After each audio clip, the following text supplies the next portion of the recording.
Assalamualaikum warahmatullahi wabarakatuh. Selamat datang para pencari hidayah Allah Subhanahu wa taala. Pada pelajaran kali ini saya akan menjelaskan tentang fardunya wudhu. Nah, bahwasannya wudhu itu adalah hal yang harus kita laksanakan sebelum kita melaksanakan suatu ibadah. Kayak seperti baca Al-Quran, tawaf, sholat, dan sebagainya. Seperti itu.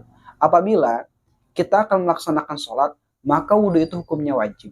Sebagaimana dalam Al-Quran Allah Subhanahu wa taala berfirman surat Al-Maidah ayat 6. Bismillahirrahmanirrahim. Ya ayyuhallazina amanu idza kuntum ilas shalah faghsilu wujuhakum wa aydiyakum ilal marafiq wamsahu biru'usikum wa arjulakum ilal ka'bain. Itu ayat yang mewajibkan bahwasannya kita sebelum sholat harus wudhu terlebih dahulu. Oke, kita masuk ke penjelasan fardunya wudhu.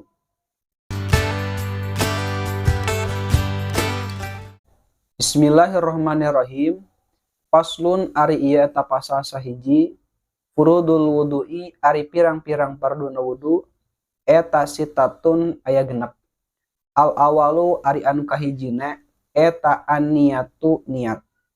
Asani ari anu kaduana eta ghuslul wajhi ngumbah rarai.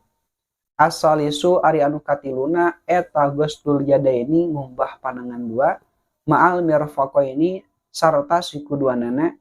Arawiyun arin kaopatna eta mashu syai'in mushaf hiji perkara minar roksi tina sirah. Al khamisu arin kalimana eta ghuslul rijlaini ngumbah sampean dua ilal ka'baini nepi ka mumuncang ngaduanana. Asa disuarin kagenepna eta atartibu tartib. Bismillahirrahmanirrahim. Paslun furudul wudhu'i sitatun. Nah, bahwasannya fardu wudhu itu jumlah semuanya ada 6. Yang pertama yaitu niat. Nah, bahwasannya niat ini adalah hal yang wajib apabila kita akan melaksanakan suatu ibadah. Kalau kita melaksanakan ibadah tanpa niat, maka ibadah tersebut tidak akan bernilai pahala, seperti itu. Nah, seperti apa lafaz niat wudhu? Yaitu nawaitu al hadasil asghari fardu lillahi ta'ala. Saya niat wudhu untuk menghilangkan hadas kecil fardu kan Allah Ta'ala. Itu yang pertama niat. Kapan kita melaksanakan niat? Niat itu dilaksanakan pada awal pertama kita akan melaksanakan wudhu, yaitu pas kita membasuh wajah. Jadi apabila air kita terkena ke wajah, maka di sanalah kita mulai memasukkan niat. Dan bahwasanya niat itu di dalam hati. Apabila niat diucapkan itu hukumnya sunnah. Nah, jadi harus diniatkan dalam hati pada waktu kita membasuh wajah. Jadi apabila kita membasuh wajah, nah air sedang mengalir di dalam wajah kita, nah maka hati kita niat nawaitul du'a raf'al hadasil asghari fardhu ta'ala, seperti itu. Nah, yang kedua yaitu ghuslul wajhi, ngumbah atau membasuh wajah, seperti itu. Nah, membasuh wajah ini hukumnya wajib. Batasan-batasannya yaitu bisa dilihat dari atas bawah dan samping-samping, seperti itu. Kalau dari atas, batasan membasuh wajah itu yaitu dari mulai awal jadinya rambut kita, nah sebelah sini sampai dagu kita, dia harus terbasuh, tidak boleh ada yang tertinggal. Dari samping yaitu dari telinga ke telinga lagi, seperti itu. Nah, kalau bahasa nama ini ada pepentil seperti ini. Nah, ini wajib hukumnya. Jadi membasuh wajah itu dari atas, nah ke samping sini itu harus terbasuh semuanya. Apabila ada yang belum terbasuh, contohnya di sini masih kering, maka tidak sah wudhunya, seperti itu. Nah, itu yang pertama, membasuh wajah. Selanjutnya, mohon maaf. Nah, yang ketiga yaitu ghuslul yadaini ma'al mirfaqaini, yaitu membasuh tangan dua dan sikut duanya, seperti itu. Nah, bahwasannya membasuh tangan ini hukumnya wajib. Sampai mana? Sampai sikut kita. Nah, kalau bisa sunnah itu kita lebihkan. Jadi jangan hanya sampai sikut, tapi dilebihkan sampai sini. Nah, insya Allah kalau kita sering melebihkan dalam berwudu, contohnya membasuh tangan, sikut ke atas ke sini, maka kalau kita istiqomah, ini akan memberikan penerangan kepada kita dikala kita nanti di alam kubur, seperti itu. Amin ya Allah rabbal alamin. Yang keempat yaitu masu syai'in minar rosi, yaitu mengusap satu perkara dalam kepala kita. Nah, jadi tidak dikhususkan rambut seperti itu. Intinya kita mengusap satu perkara saja di dalam kepala kita, di sekitaran kepala kita, maka itu kita sudah melaksanakan kewajiban salah satu di antara fardu wudu, seperti itu. Kenapa?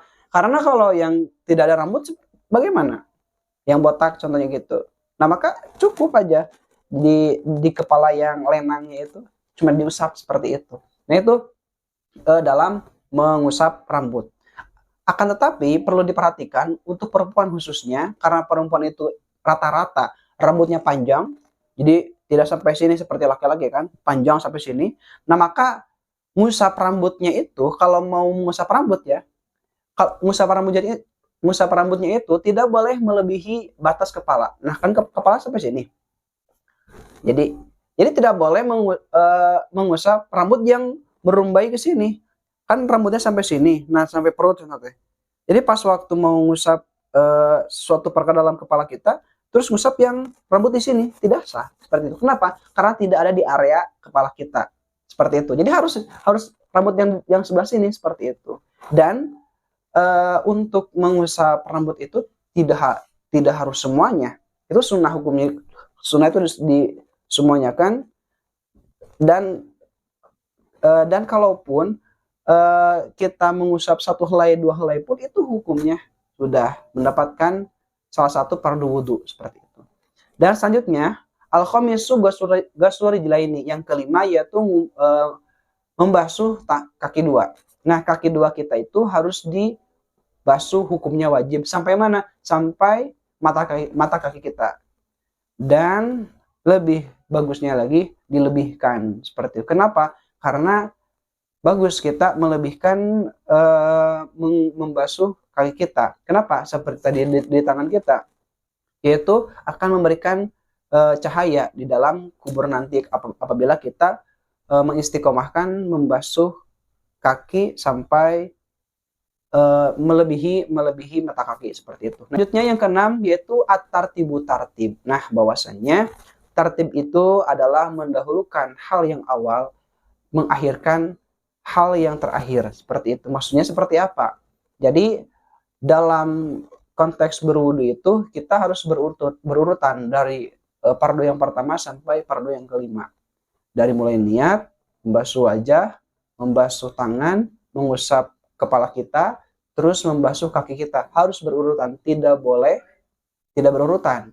Contohnya yang pertama kita membasuh wajah, yang kedua membasuh kaki, yang ketiga kita membasuh tangan. Tidak boleh seperti itu. Itu tidak tertib. Nah, maka itulah hal-hal yang harus diperhatikan ataupun fardu-fardu yang terdapat dalam wudu. Jadi ada 6 seperti itu. Itu penjelasan untuk pelajaran kali ini. Mudah-mudahan bermanfaat. Wallahu alam bishawab. Terima kasih. Assalamualaikum warahmatullahi wabarakatuh.